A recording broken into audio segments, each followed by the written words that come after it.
So I'm not one of these people who thinks that Anthony Albanese could have done much to prevent Donald Trump from leaving the G7 meeting early and heading back to Washington, given what's going on in the Middle East. Relations with Australia simply are not that important to the United States right now, quite understandably. The president's got a few more pressing matters to deal with.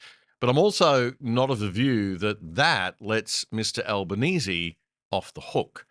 Because if we had good relations between our two leaders, if Mr. Albanese displayed the slightest bit of respect, genuine respect for Donald Trump, instead of holding the stance of an angry left-wing undergraduate student that everything Trump says, does, or stands for should just be treated immediately with contempt or derision, if he shows the slightest bit of respect for Australians and appointed an ambassador to the United States for us that the president did not actively dislike, if he put the country's interests first and worked to build a good relationship with the president by at least signaling a willingness to be positive and a little bit humble, instead of displaying hubris and scorn like he did a week or two ago when Trump's defense secretary suggested that we pay a little more for our defense, then maybe, just maybe, he would have had a meeting with Trump earlier in the week. Maybe he would have been invited to the G7 leaders' dinner. The two leaders have never met face to face. They have no relationship except a couple of phone calls, and that's not good. We are the smaller, dependent party in the security relationship. So, no, you don't get let off the hook that easily, Albo. Of course, the opposition made the point strongly all week.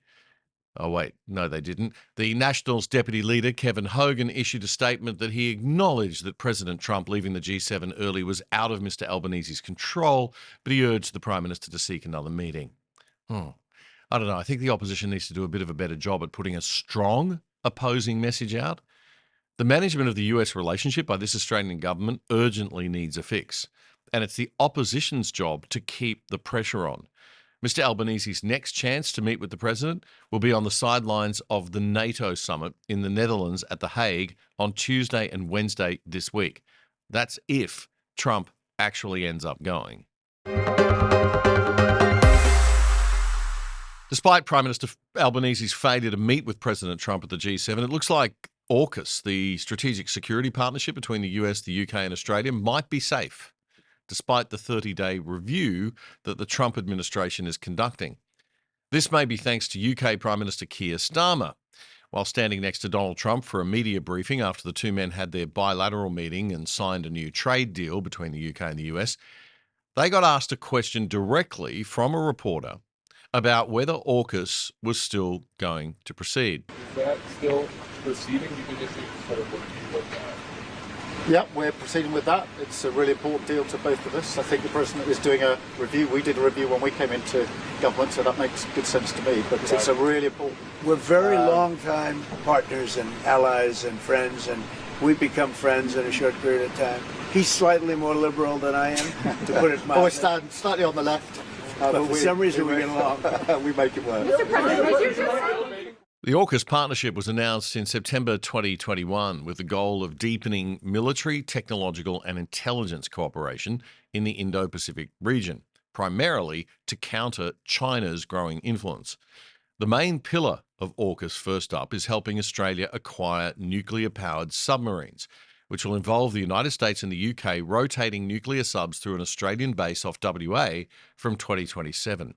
It'll also involve Australia purchasing up to 5 Virginia-class submarines from the United States and a new class of SSN AUKUS submarines that are being built and developed jointly by all three countries and which will eventually be operated by Australia.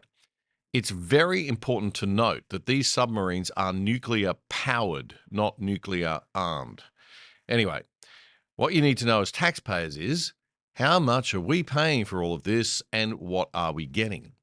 Well, Australia has budgeted between 268 and 368 billion Aussie dollars all up over the next 3 decades. It's around sort of 10 to 12 billion dollars a year if you kind of average it out. So to put that into perspective, the Tasmanian state budget every year is about 10 billion. So it's more than that. It's about a fifth of our entire defence budget altogether, and the whole defence budget is about 2% of our GDP. The first payment is supposed to go to the US this year. That's $2 billion. We've paid $500 million of that so far. This money is supposed to go towards helping the Americans move their submarine manufacturing along a bit. It's very, very slow. The first Virginia-class submarine is supposed to be delivered to us in 2032. That's the year of the Brisbane Olympics. That's 7 years away. The second submarine will come in 2035 and the third one in 2038. That's all that we've ordered for now. Each sub is likely to cost about $4.5 billion. About $60 billion will be spent within Australia on infrastructure over the next 3 decades. And some of the money will also go towards developing the SSN-AUKUS class submarines in collaboration with the UK. The UK will be contributing about $10 billion to AUKUS. Now, ABC News reports that America's submarine program is very slow at production right now. But Christopher Miller, the acting defense secretary in the first Trump administration, he's a big AUKUS supporter. He said that Washington will definitely meet its obligations, as ABC News' Mark Willesee reported this week. Christopher Miller was the acting defence secretary in the last Trump administration. A supporter of AUKUS, he's told Four Corners that Washington will meet its obligation to deliver at least 3 Virginia-class submarines to Australia. Absolutely, yes. 110%. On time? On time's going to be... I'm not going to commit to on time. With the help of Australian funds, the US is desperately training people to get its submarine program up to speed, because currently it's building barely 1 Virginia-class sub a year. We need to be building them at a rate of 2.3 per year in order to meet our requirement, but also to meet our obligation to be able to sell the first several submarines to Australia. Republican Congressman Rob Whitman speaking to ABC News' Mark Willesee there. Just a side note on the G7, in case you're wondering, the Prime Minister was only there as a guest. Australia isn't in the G7. The G7, or Group of Seven, is an informal forum of 7 of the world's most advanced economies: France, Germany, Italy, Japan, the United Kingdom, the United States, and Canada. Russia joined in 1998, creating the G8, but it was suspended in 2014 after annexing Crimea, which reverted the group back to the G7. It actually started as the G6 without Canada in the 1970s as a response to big economic instability. There were oil shocks and very high inflation back then. Canada joined in 1976, making it the G7. Canada was the host this year. Among those invited as guest leaders were Anthony Albanese, Indian Prime Minister Narendra Modi, Mexico's new president, Claudia Sheinbaum, and the presidents of Brazil, South Africa, South Korea, and Ukraine's Volodymyr Zelensky. If Canadian Prime Minister Mark Carney had followed the lead of previous summit hosts and invited guest leaders to participate in the joint sessions with the G7 leaders, then Mr. Albanese would at least have had the opportunity for a meet and greet photo and a casual chat with Donald Trump. Which begs the question, why is Canada in the G7 and not Australia? Canada's got a population of 41 million and a GDP only slightly more than Australia and much lower GDP per capita. Food for thought. Donald Trump has never been a fan of the G7. He made that clear this time, commenting that Vladimir Putin shouldn't have been kicked out of the old G8 and that China should be invited to join. He probably realizes that the other bloc of powerful nations is gaining more and more power. The BRICS group, Brazil, Russia, India, China, and South Africa, who all got together after being excluded from the G7. If you like The Other Side, one of the best ways you can support us is by signing up for the products of our sponsors. And one of our best sponsors is PIA VPN, the virtual private network that stops people spying on your internet activity.